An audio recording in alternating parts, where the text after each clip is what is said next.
Dear students, Assalamu alaikum. It is class 11th subject economics, and today we are going to discuss an important topic, that is sustainable development. When we talk about the sustainable development, we know that it is the process as a result of which both real per capita income and economic welfare tend to increase in a manner that the ability of future generations to meet their needs is not reduced.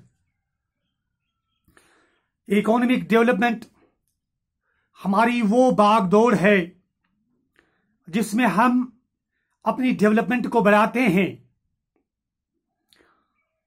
और according to the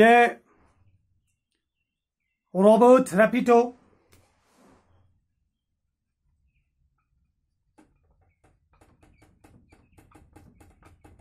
Rapito and economics, in his words, or according to him, sustainable development is a development strategy that manages all natural resources and human resources, as well as financial resources and assets, for increasing long-term wealth and well-being. अपनी दौलत को बढ़ाना, अपनी income को बढ़ाना, अपनी जिंदगी की जो रोजमर्रा जो जिंदगी है उसमें इन तमाम चीजों में जो तरक्की करना, यही सस्टेनेबल डेवलपमेंट कहलाती है. अब अगर हम इन शॉर्ट इसकी बात करते हैं तो sustainable development is that process which fulfils the needs of present generation, and number 2, without causing any harm to the ability of the future generation to meet their own needs. रोजमर्रा जिंदगी में या मौजूदा दौर में अपनी जरूरियात को पूरा करना, अपनी तमाम तर जो जरूरियात हैं उन्हें पूरा करना, उनके अंदर सुधार लाना, उनमें तरक्की करना, और बगैर ये जो न्यू जनरेशन आने वाली है जो फ्यूचर में, यानी उनके ऊपर ऐसी डेवलपमेंट में हाथ बटाना या वो करना कि ताकि उनके ऊपर इसका कोई असर ना पड़े. यानी इकोनॉमिक डेवलपमेंट ऐसी हो कि जिसमें एनवायरनमेंट की बर्बादी ना हो, या हमारी जो आने वाली नस्लें हैं उनके लिए हम कोई खतरा मोल ना लें या कोई खतरा पैदा ना करें. अब जबकि हम इसके फीचर्स की बात करते हैं तो हम लिखेंगे features of sustainable development. Features of sustainable development.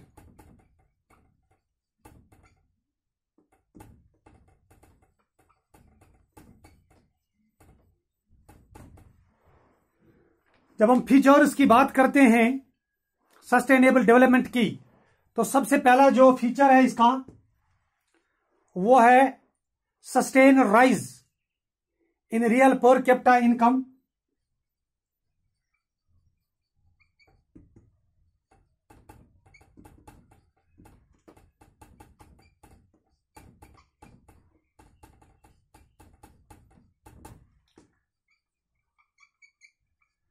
Sustain rise in real per capita income and economic welfare.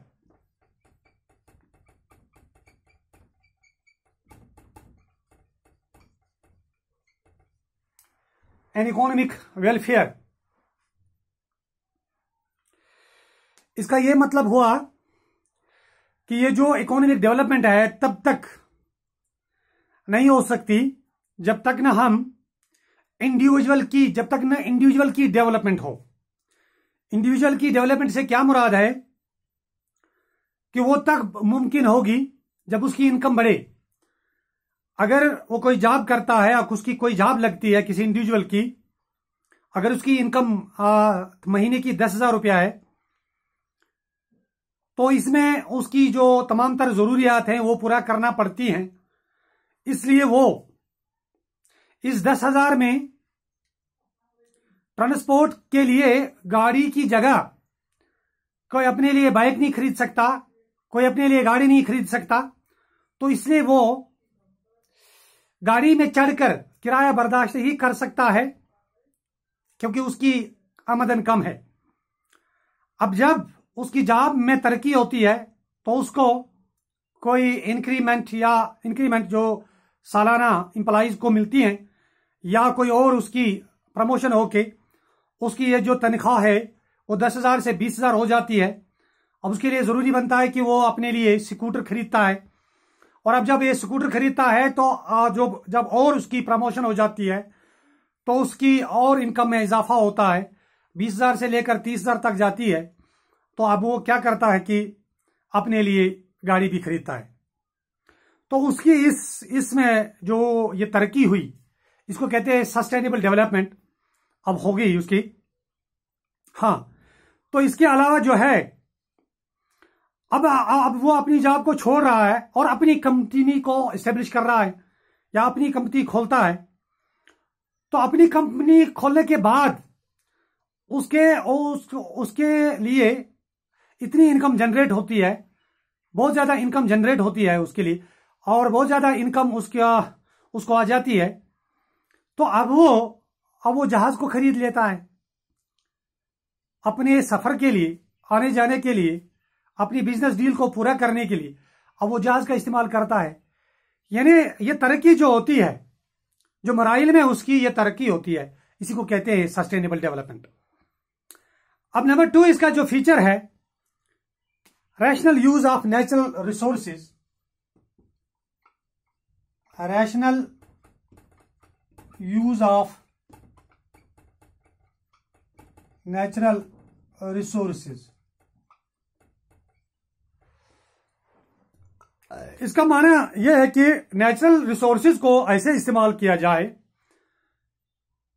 ताकि ये जो हमारा इन्वायरमेंट है उसके ऊपर कोई बुरा असर ना पड़े, या कि इसका कोई गलत इस्तेमाल ना हो इन नेचुरल रिसोर्सेज का, और उन्हें हद से भी ज्यादा इस्तेमाल ना किया जाए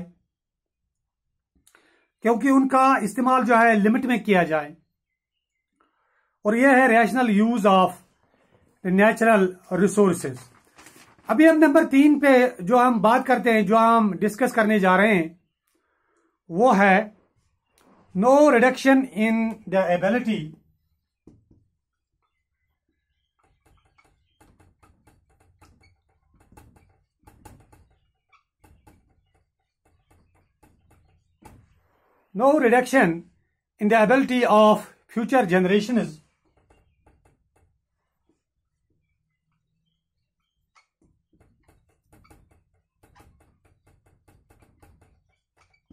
of future generations to meet their own needs.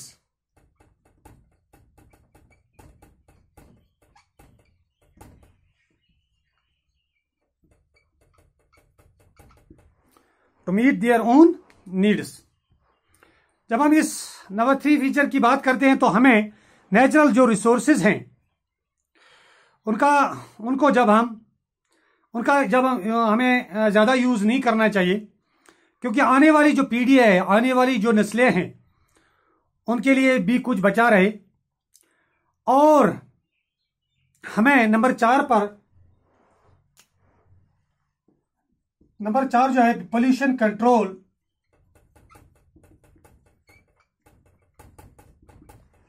Pollution control जो है यानी बिना पोल्यूशन किए अपने ये जो डेवलपमेंट है हमें करनी चाहिए, और जो पोल्यूशन ज्यादा नहीं फैलानी चाहिए, हमें माहौल को गंदा नहीं करना चाहिए, हमें एनवायरनमेंट पर बुरा असर नहीं डालना चाहिए। तो इसलिए ये ज़रूरी बनता है कि पोल्यूशन को कंट्रोल किया जाए। अब आज इतना ही बेटा काफ़ी है, क्योंकि जब मैं बड़ा वीडियो बनाता हूँ तो वो फिर अपलोड होना मुश्किल होता है। तो इसलिए मैं छोटे ही वीडियोस 10-15 मिनट के बनाता हूँ, और आपसे यही गुजारिश करता हूँ कि घर बैठे आप अच्छी से अपनी पढ़ाई कीजिए। Stay home and stay safe. Thank you very much.